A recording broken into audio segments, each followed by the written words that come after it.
Supportive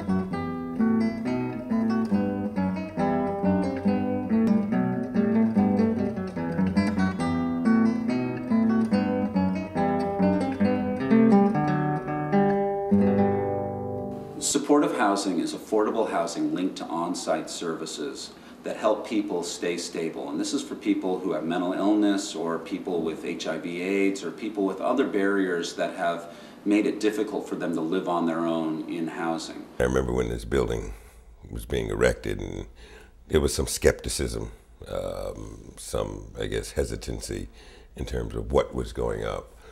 When I heard supportive housing and that they were going to be responsible to this community, of course I said, When the building first was introduced to us, it was kind of thrown in our face, and that kind of had the neighbors up in arms. People was a bit apprehended about it in the beginning because they didn't realize. They thought that people would be living there, they'll be in the street. I live not too far from here, and I walk by in the evenings, not to check on them, but going someplace, and it's no problem. You don't have them hanging out in the front or frightening people. Just like a neighbor next door. You knock on the door and say, "Can I have a cup of sugar?" We believe in working with a whole person, and that includes all aspects. Being a good neighbor helps to empower them socially. It's also part of our philosophy of supportive housing that we be intimately part of the community. We had a job fair. We wanted to give folks from this community an opportunity to work at Marcy Hart. It has been no problems that I'm aware of. In fact, it's been an asset to the community. It's like heaven to have you people here. I would recommend this in any neighborhood because I think it would enhance the neighborhood. The Furman Center did a study looking at how supportive housing developments affect the value of surrounding properties.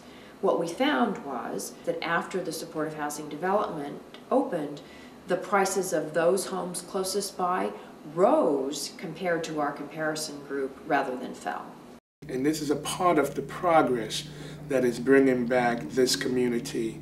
What was just a garbage-strewn lot, we had this vision that there could be a beautiful building on it, and that we could not only build a building for 48 individuals who had been homeless and had special needs, but that we could also make an enormous contribution to the community as well.